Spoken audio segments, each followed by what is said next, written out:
Hi, I'm Paul Stringfellow, and welcome to another edition of Tech Interviews. So on this week's show, we're going to continue our look into the modern world of cybersecurity. Kind of what's changed, how we need to change, modern strategies for dealing with the kind of the modern cyber threat that's high on the priority list of pretty much every enterprise, if not all enterprises. So my guest this week is somebody that we've almost developed a double act.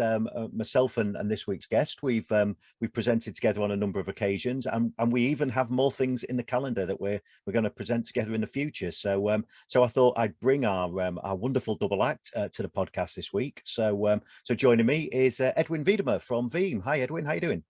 Hey, hello, Paul. There we are again. Yes, yeah, it's together. Yeah, it's as though the world can't get enough of us. Although this podcast might change that. So we're going to kind of delve into the topic that we seem to talk about an awful lot with people is this idea of kind of modern cyber threat. But before we do this, as I always do, why don't Edwin? It's your first time on the podcast. Why don't you introduce yourself? Tell a little bit about who you are, what it is you do. Yeah, Edwin Weijdema. I'm a global technologist at Veeam. Been in the business almost 30 years now. Started gluing fiber cables together way back. First time in the Netherlands when that was even popping up. Then just progressed into consultancy jobs, architecture jobs, and now I'm in global technology. Presenting all over the world as a public speaker, and I'm completely focused on cybersecurity. Yeah, so it's interesting. Actually, it's interesting. We'll kind of dig into this a little bit later on because we just had a bit of a chat before we started recording about as you said, you're focused on cybersecurity, but you work for a company who are, in most people's eyes, are a backup company. They're not a security company. They're not a company who focuses on security. So it's interesting that's kind of your role inside of a company who isn't necessarily seen as a company who focuses on that. But we can kind of dig into that. I mean, I suppose the place I wanted to start though was something that we often get asked when we're presenting together is kind of if you'd like to set a little bit of a scene about how you see the current security landscape. So what are where are we right now? What from your experience, as you said, you speak around the world to enterprises of all kinds. What's the general feel? What's the general risk? What's the problems that you're seeing out there? Yeah, if you look at what we're doing today, presenting about ransomware, but then we have to go back like 24 months. If you look at 24 months ago and you were speaking about ransomware, you were like the one screaming in the desert and nobody was listening. Now with all the headlines and people seeing what's going on there, people get worried and they're starting to investigate what that problem or that security risk is on the block. But if you really want to know about that ransomware, we have to go back a little bit in time. So go back in memory lane. The first ransomware attack was in 1989. And it was a physical disk, 5.25 floppy, being sent to people's mailbox at home. So a physical envelope to 10,000 people. And that was the first that ransomware popped up. But how did we get there? And then we have to go a little bit further into history. It's like 1981. The IBM PC with the MS-DOS was being released. Before that, we had to ask for a time slot at a mainframe. And you see my gray hair. So yeah, I was in that transition period. So I know how to request a time slot to have some worker power and some sources and some resources to do your thing. But you had to share it. Like we're sharing our data now with the rest of the world, but that's another thing. We will zoom in that later. That was the first thing to fuel it. And then we have to go further. Internet is being released to the public in 1991. And that one is interesting because that was connecting everyone together. So that is like creating a mass network for an attack. So an attack would not be sending something to people's homes through a disk. But if you look at how that disk was sent, it was sent physical in an envelope to people to load. And as soon as it popped up after 90 reboots of that machine, so it didn't start right away, but after 90 reboots, people were asked to send the physical check with a signature on. You had to ship that to a PO box in Panama. Yeah, and law enforcement, of course, had a field day. They could just sip coffee, wait at that stakeout, that mailbox, waiting for someone to pick up those checks. And that one got arrested real easily. But if you go further in time, 2008, the blockchain, cryptocurrency came on. All of a sudden, the cyber criminals get the perfect getaway car. Bitcoins. Not traceable at all, people think. It's becoming a little bit different, but they got the perfect getaway car, and that's where that whole thing just blew up and fueled. And if you look at the last 24 months, what did we do? We had COVID, so people were migrating or morphing from offices to their homes. And if you look at the security at the homes, I've seen so many friends and family, and if you go there and you just walk into their home, you just have to search for Wi-Fi and think, wait a minute, that is like Ubiquity. I know the standard password. Let's try. Connected. Yeah, that's 99% of the people are not IT people. So looking at the homes, they have home devices. They have different things that are already automated in the house, but they're all still on default security. So yeah, an easy way in for a lot of cyber criminals. So they are targeting people now at home. And that's where the whole thing just accelerated. And if you look at some numbers there, in 2015, it took like 120 seconds between cyber attacks. Today, it's 11 seconds between attacks. So we are talking for a few minutes now. So already worldwide, a lot of attacks have happened. And if you look at the ransom they are asking, in 2015, like the damage was 325 million. If we look today, it's 10 billion. So you can see that there is enormous threat and business out there. And if I ask you, Paul, do you earn like £50,000 per day? Now, Edwin, you know I do, and we said we wouldn't talk about that. Oh, so you are in the cyber criminal business. Yeah, that's what's happening. They make like £50,000 a day. So we both are in the wrong business. But then ethics comes along, and then I will rather be on this side than on the other side, to be honest. Well, and I think that makes a great point as well. You know, there's a whole bunch of stuff that you said in there that you kind of the evolution. I think particularly the evolution of the way that we work. You know, and I'd say we've seen that accelerate over the last 18, 24 months. But that wasn't something that wasn't happening. You know, we were already this more distributed work environment. I mean, I think you make a great point about that most people are not techies. You know, that most people are are consumers of technology and they're just using technology to do a job. You know, they're not using technology because they like technology particularly. They're using technology because it's the effective way to do things. So, you know, we're all running around with smartphones, laptops, tablets. Businesses are deploying lots and lots of different types of devices, you know, and it's all of these things are kind of changing even the way that our IT infrastructure looks. And, and I thought something actually kind of you wrapped up with there, that, that idea that people, if people sit there thinking that organizations are targeted specifically because somebody just doesn't like them or there's some kind of ethical reason for targeting them, while that might be the case occasionally, I think the piece you just said at the end there, that cyber criminality is an extremely profitable way to make money. And lots of the ransomware attacks that we hear talked about, lots of those are organized criminal gangs running those, and cyber criminality is just a new part of kind of a new part of their portfolio of crime, if you like. It's not necessarily not necessarily kidnapping kids of rich people anymore. It's I'll just attack a business with ransomware. That's so much less of me getting my hands dirty if I'm going to do that kind of thing, and and even that in itself is kind of a huge shift, because I think one of the things that one of the things that I see a lot, I'd be interested what you think about this, Edwin, is, one of the things that I see still is this idea that organizations, enterprises don't feel that they're under threat. They don't feel that there is risk from cyber attack for them. I mean, is that still something you see, or have you seen that start to change? Are people starting to realize that actually we're all potentially at risk from some kind of cyber attack?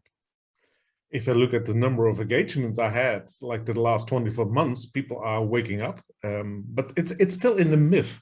So people still think it's a myth. Yeah, I could be a target. But then they start talking to each other. We didn't have any physical events like the last 24 months, but that's changing now. I've been on stage the last 2 weeks physical, and people start talking to each other. And what I found out is that myth is becoming reality fast. And people are starting to understand that they could be the next victim. They could be that next target. And then you become from myth to reality to survival. Because if you are going to be hit, it's going to be a survival mode. Because it will be disrupting your whole business. It's a crisis. It's not just a virus coming in and you have to remove the virus. No, it's just stopping every business process in its track. So you will be shut down completely. And that's also why I asked people in a room, and I did that 2 weeks ago in Antwerp.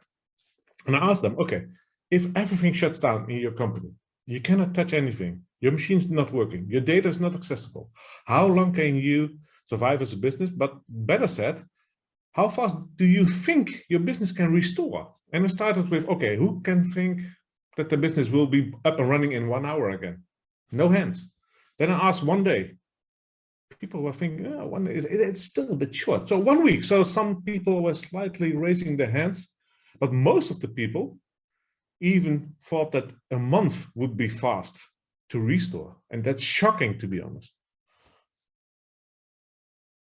I think that's a really interesting point as well. You know, that we, we've talked there a little bit in our introduction about change. You know, we've talked about the way the cyber threat has changed, the way that we work has changed. And I think, and we were talking about this before we started recording, and I think it's a really, and it's something, you know, nobody's had me on stage in the real world. I've not even had a meeting in the real world in the last couple of weeks, but, you know, they are, as I said, starting to come. But one of the things that we are, which is really interesting, I think has been a change. And even if you look over a short period, like maybe the last 5 years, that idea of cyber resilience, you know, that idea of having, we've all worked in businesses where we've built business recovery plans, you know, and those recovery plans have been based on a data center going down, whatever reason that might be, fire, flood, loss of power, whatever it might be. And we've built our resilience plans around that. And I think it's interesting that we still don't necessarily see people building cybersecurity as part of their risk. You know, they're still, yeah, fire, flood, you know, plague of locusts, you know, they still see those things as potential, but they don't necessarily see, you know, we've talked about ransomware a couple of times, and, you know, while ransomware is not the only threat out there, it tends to be the most high profile one. So I think it's a good example to use. You know, they don't necessarily include ransomware as part of that broader resilience plan. And I think, as you were saying there about, you know, if you think about that, people thinking in maybe a month is quick recovery from some kind of cyber attack, that if you went back 5 years, and let's just say this is the thing we're talking about before we start recording, if you went back 5 years, that for some organizations, they would probably be able to operate over that period. You know, certain industries would have a plan that said, if we lost our IT system for 1 week, 2 weeks, a month, this is the plan, this is how we do that.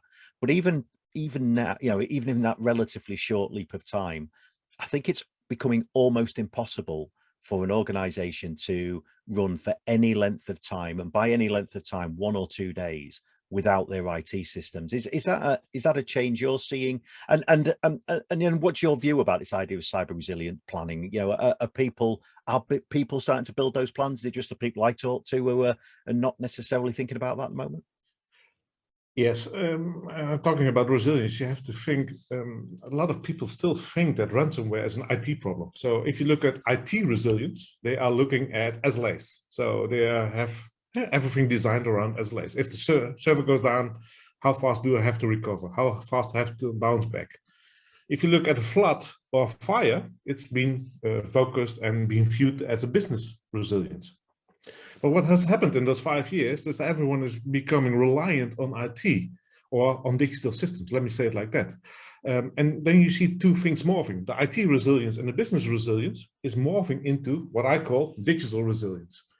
If you look at the businesses, and I've been with a lot of businesses also in this pandemic, Also small and medium business. Normally the bigger businesses, you say, okay, they already are reliant on IT systems because they automated a lot of things so they could do more with less people.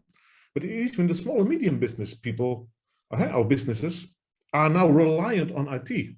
If I look at the one here in like a grocery store, before the pandemic, you just go in the store, you get your stuff, you go to the register, and you go. But because of the pandemic, some people could not come in there, so they had to create digital systems and processes. So not just on the back end to get suppliers from the distribution, but now also sending, so also a logistic process on the front end. And now the whole process is digital. So if something in that chain is interrupted, they stop their business. If it's in the distribution, they don't get any new supplies, so they cannot deliver anything. If it's on the front end, they cannot deliver to the customers. And that's the thing, and that's where people have to be aware. If you look at your own business and just look at your own business and then think, okay, I cannot touch my machine anymore. I cannot open any data that's in that system. What can you still do? And if you have an answer on that one, you already know if you're not reliant on on digital systems, because we all digitized. If I go, normally I went to the bank to do to get money or to send to deposit money, and now I do it just by my phone because it's all digital. So if that phone is not working, and then I have a really bad day because also traveling and all schedules and everything is in there. So if that thing is not working, I'm completely off hand there. But I think that's for most people now. Yeah, well, I think it's so true. It's interesting. You obviously show a smartphone there because, and particularly, and this has accelerated hugely over kind of the course of the pandemic. That our reliance on phones, and actually not just our reliance, but the reliance of many. Certainly here in the UK, most places you go now are contactless. They're not taking cash. They're expecting contactless, and contactless is for lots of people over their phone. That's even in the UK we had the NHS COVID app for checking into places so that people could do this kind of track and trace idea. I don't know whether you had a equivalent in the Netherlands, but of course it was driven by phone. That was the way you was doing it. Nobody. There wasn't a card. So some places you could maybe write your name and telephone number, but the whole process was driven by technology. And I think it's very true that the world, and this has accelerated, as we said, it's accelerated a lot over the last 18 months or so, has become this increasing reliance on technology. We expect technology to work, not just for convenience, but actually for these things to operate at all. The workflow is very much technology based. So, well, I mean, maybe just to kind of change topic slightly, because I think we've kind of moved into an interesting area here, and one of the things that you do is you talk a lot, obviously, to numbers of many enterprises, whether it's presenting or whether it's advising, and for the listeners here who are kind of taking a couple of things on board that we've talked about, the changing landscape, the changing threat, the concerns about cyber resilience, and was it digital resilience, as you called it earlier on.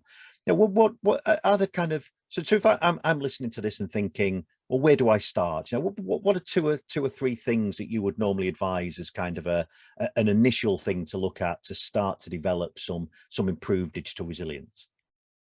Yeah, the first, and that's always the one that I start with. If you know about that morphing from IT resilience and business resilience into digital resilience, you also have to think about, if you want to have a cybersecurity restore or a defense plan, you have to think about three things. You have four things. The one in the middle, the heart, is the data, because that's the one that's been talked about, but that's also the one you're working with.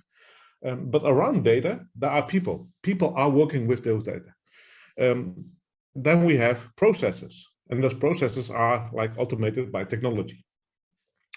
And if you want to be really fast, but also really resilient, you have to think in those three areas: people, processes, technology, because that builds up your business. It can be small business, can be a large business, but those three components are always in there. Then moving forward there, if you want to increase your resilience, I would start with the people. What we talked about before, 99% are not IT people. So you have to tell them what's suspicious behavior. If, for instance, if you go on holiday to Barcelona, you have the Ramblas, you will see people walking like this through the street. That's normal behavior. But as soon as I see someone doing this, zigzagging between the lines, then I already, oh, where's my phone? Where's my wallet? Because that's abnormal behavior. And that's also because that's someone targeting people. We don't see that in digital because people are not trained on those particular symptoms. They are not really aware what is abnormal. If you got an email that's coming in asking you to deliver or click a link or get some information out, people should already have that red flag. Oh, wait a minute. This is something, that's that person that's zigzagging between the lines. So I have to do something with that. And then also businesses start to be aware that people are really sharp. They can pick up those particular symptoms, but they have to go somewhere or report it somewhere. So if there's nothing inside your company where they can report abnormal behavior, it stops there. And that's a strange thing. That's also why I always try to advise people in a business, start with the people and then your processes. Leave technology behind. Think of technology as an enabler later on. But if you know how people are thinking and working in your company, how those processes are working and what processes should be added on top of that to make sure that you are more cyber resilient there, then you can think of automating those processes with technology. Instead of doing what a lot of people are doing, it's an IT problem, so shove it down and IT should solve it. And they go out on the market and they try to buy that one golden box with a ribbon around it. That's like the holy grail and the silver bullet, the solution of all the problems, or the solution for all their problems. And it's not, because it's not there. You have to have multiple solutions depending on your organization and how you work. So start with the people, think about your processes. So as people think of find some abnormal behavior, they have to have a process they can just put it in. And then you can ask the experts or IT personnel to look into it and also see if there's a security breach going on or an attack going on. And then you can respond towards it. Otherwise, you're just walking in the dark without any light.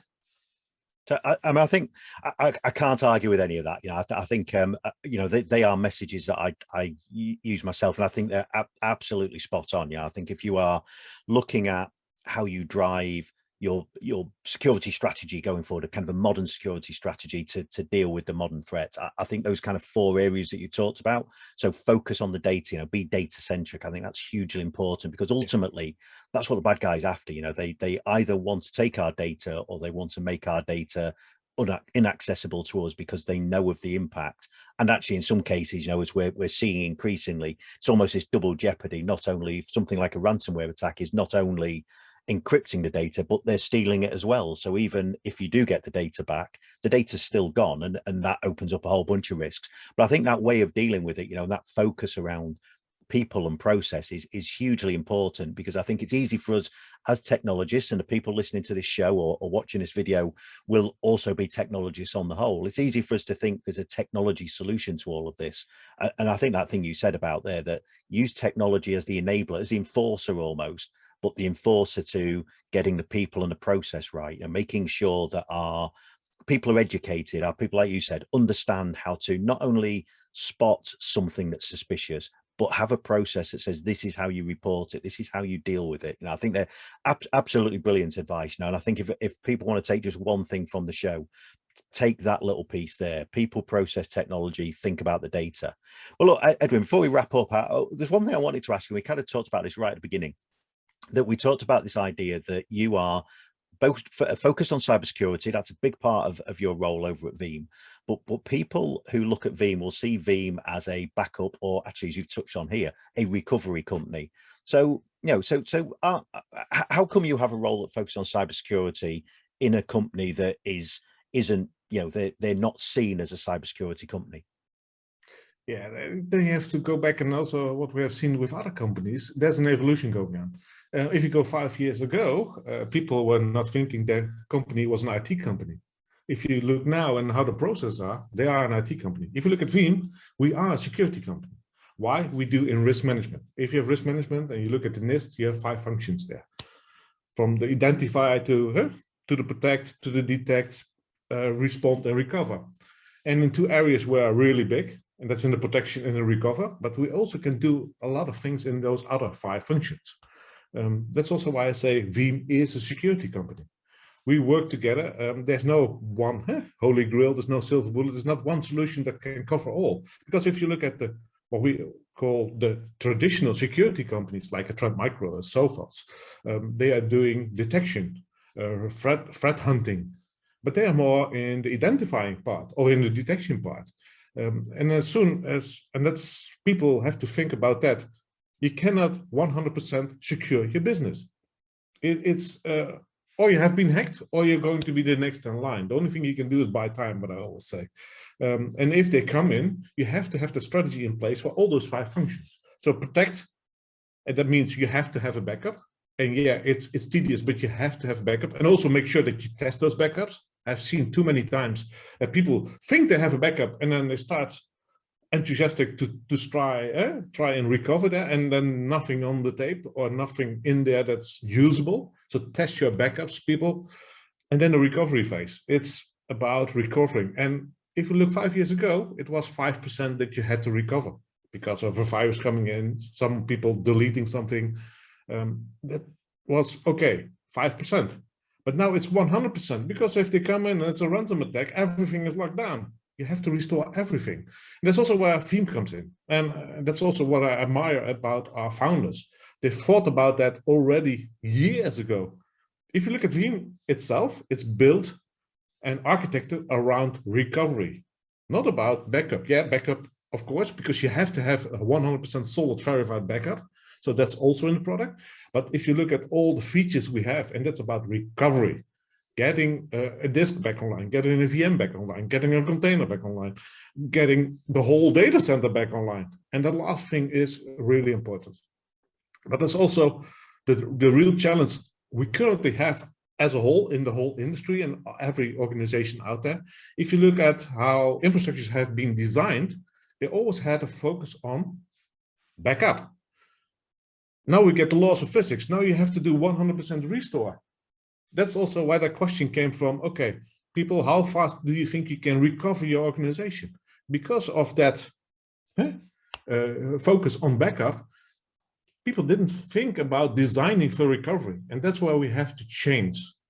And if you have to change and we do that correctly, we can fight off this ransomware. And I think it will be changed in the next 5 years. And then ransomware, if you look at viruses, people don't talk about viruses anymore. But if you look 10, 15 years ago, that was like the hot topic at that moment in time. So if you think we can restore and make sure that every infrastructure is built and designed for recovery, I think we can fight off ransomware. Yeah, I mean, I think that's a great point. And actually, one of the things I made a note of when you was describing that was kind of this idea of risk management.